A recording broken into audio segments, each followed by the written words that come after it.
Student, आज हम आपके लिए स्पर्श बुक से दुख का अधिकार यह पाठ लेकर आए हैं। आप लोगों को इस कक्षा में दो किताबें हैं। पहला है संचयन और दूसरा है स्पर्श। तो स्पर्श बुक से हम लोग दुख का अधिकार यह पहला पाठ आज पढ़ने वाले हैं। दुख का अधिकार यह पाठ यशपाल जी द्वारा लिखा गया है। इस पाठ में उस समय की सामाजिक स्थिति और रूढ़ि प्रथाओं का उस समय कैसे अंधश्रद्धा से समाज जकड़ा था, यह इस पाठ में दर्शाया गया है। तो चलो पढ़ते हैं दुख का अधिकार यह पाठ। यह जो पाठ है वो यशपाल जी द्वारा लिखा गया है।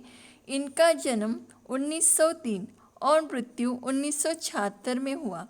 इनका जन्म स्थान है फिरोजपुर, छावनी, पंजाब। जैसे कि हम लोग जानते हैं, हिंदी साहित्य जगत के एक बहुत ही जाने माने लेखक करके यशपाल जी को पहचाना जाता है और इन्होंने अपनी रचनाओं द्वारा पाठकों को भी प्रभावित किया गया है। उन्होंने आरंभिक शिक्षा स्थानीय स्कूल में और उच्च शिक्षा जो थी वो लाहौर में ली है। यशपाल जी विद्यार्थी जीवन से ही क्रांतिकारी गतिविधियों में जुटे हुए थे। अमर शहीद भगत सिंह आदि के साथ मिलकर इन्होंने भारतीय स्वतंत्रता आंदोलन में भी भाग लिया है। इनकी कुछ प्रमुख कृतियाँ जो है वो है, पहली देशद्रोह, पार्टी कामरेड, दादा कामरेड, झूठा, सच तथा मेरी तेरी उसकी बात, ज्ञानदान, तर्क का तूफान, पिंजड़े की उड़ान, फूलों का कुर्ता, उत्तराधिकारी, सभी कहानी संग्रह और सिंहावलोकन जैसी आत्मकथा है। इनके द्वारा लिखी गई प्रमुख प्रतिलिपियाँ जो है वो पाठकों को बहुत प्रभावित करती है और एक बार अगर पढ़ना जो पाठक पढ़ना शुरू कर देते हैं तो उन्हें इन कहानियों के बगैर रहा नहीं जाता है। इनकी जो मेरी तेरी उसकी बात, यह जो कहानी है उसे साहित्य अकादमी पुरस्कार से सम्मानित किया गया है। कहानी लेखन कार्य में वे बड़े ही निपुण थे। प्रस्तुत कहानी दुख का अधिकार ये जो है वो देश में फैले अंधविश्वासों और ऊंच नीच के भेदभावों को कैसे बेनकाब करते हुए यह बताते हैं कि दुख की अनुभूति सभी लोगों के, सभी वर्ग के लोगों को एक जैसे एक ही रूप में होती है। तो चले हम लोग पढ़ते हैं अभी दुख का अधिकार यह पाठ। मनुष्य की पोशाक उन्हें विभिन्न श्रेणियों में बांट देती है। प्रायः पोशाक ही समाज में मनुष्य का अधिकार और उसका दर्जा निश्चित करती है। वह हमारे लिए अनेक बंद दरवाजे खोल देती है, परंतु कभी ऐसी भी परिस्थिति आ जाती है कि हम जरा नीचे झुककर समाज की निचली श्रेणियों की अनुभूति को समझना चाहते हैं। उस समय यह पोशाक ही बंधन और अड़चन बन जाती है। जैसे वायु की लहरें कटी हुई पतंग को सहसा भूमि पर नहीं गिर जाने देती, उसी तरह खास परिस्थितियों में हमारी पोशाक हमें झुक सकने से रोक देती है। अभी हम यहाँ पर पहले इसमें कहा है कि मनुष्य जीवन जो है वो सब क्या है, पोशाक के, यानी जैसा हमारा पोशाक यानी जैसा हमारा लिबास वैसा ही समाज में मनुष्य को हक होता है, उसका दर्जा निश्चित होता है। वो किस दर्जे का है वह हम लोग निश्चित कर पाते हैं। वह हमारे लिए अनेक बंद दरवाजे, कभी कभी ऐसा होता है कि ये सब बातों की वजह से जो हमारे बंद दरवाजे होते हैं वो खुल जाते हैं और कभी ऐसी परिस्थिति आती है कि हमें नीचे झुककर समाज की निचली श्रेणियों की अनुभूति समझ जाना चाहते हैं। ऐसा प्रायः हुआ है कि लोगों को यानी कैसे हीन दर्जा और कैसे उच्च दर्जा, ये सब बातें पोशाकों के ऊपर भी निश्चित हुई है। अभी ही नहीं, यानी पहले से ही, और इन सभी पोशाकों और बंधनों में भी अड़चन बन जाती है।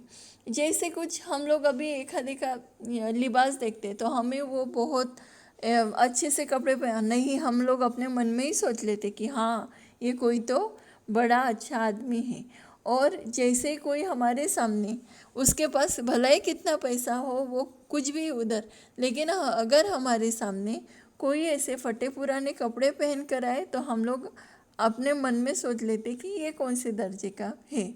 तो ये सब ये समाज में कई सालों से चलता आया है, और उसके हिसाब से उसकी श्रेणियाँ भी क्या हो गई है, लोगों ने उस श्रेणी को यानी समझ भी लिया है। जैसे वायु की लहरें कटी हुई पतंग को सहसा भूमि पर गिर जाने नहीं देती, उसी तरह खास परिस्थितियों में हमारी पोशाक हमें झुक सकने से रोके रहती है। अभी यहाँ पर उदाहरण दिया है कि जब हवा की लहरें आती है और एक कटी पतंग को क्या होती है कि वो हवा की लहरें वो पतंग को गिरने नहीं देती, ज़मीन पर आने नहीं देती, उसी तरह यहाँ पर पोशाक के बारे में भी लेखक ने कहा है।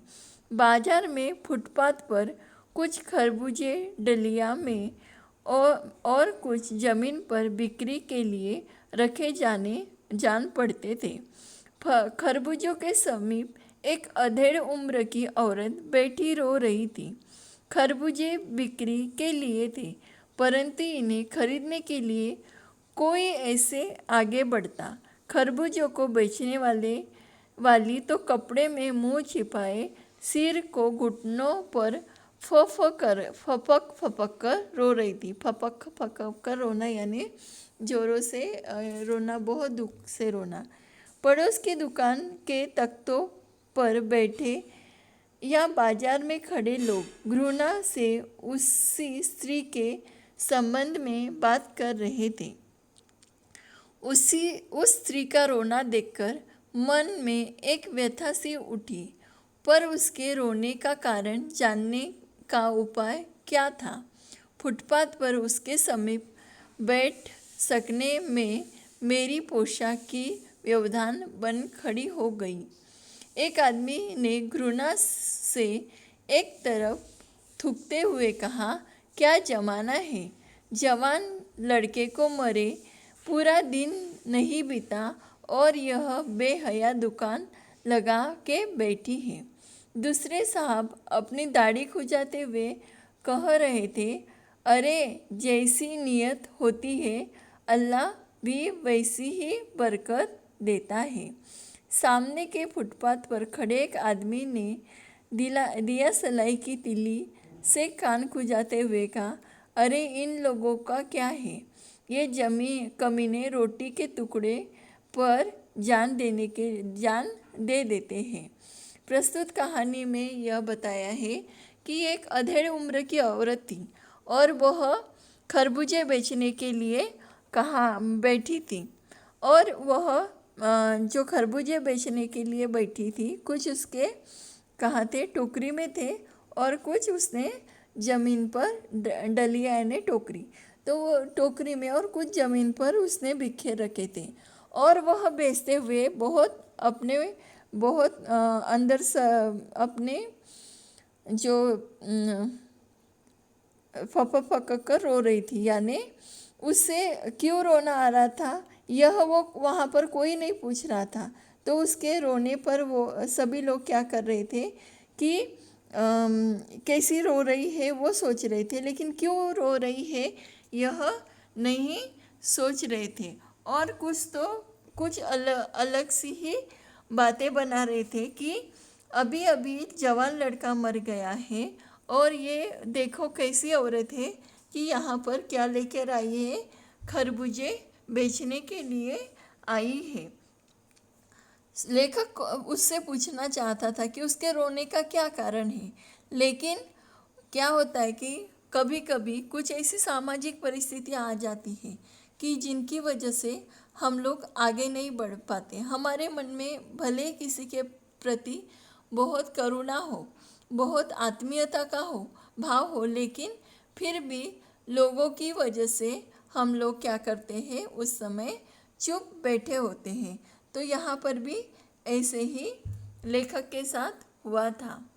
ये क्यों रो रही है, इसके रोने का क्या कारण है, और 2 दिन ही बेटे के गुजरने के बाद भी यह खरबूजे लेकर क्यों आई है, यह कोई नहीं पूछता है, बल्कि कुछ भी अजीबो गरीबो क्या कर लेते हैं, सब लोग बातें बनाते हैं।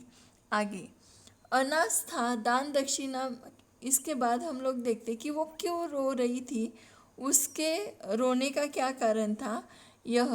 तो इसके जो आगे का जो भाग है वो हम लोग आगे पढ़ने वाले हैं। Thank you students.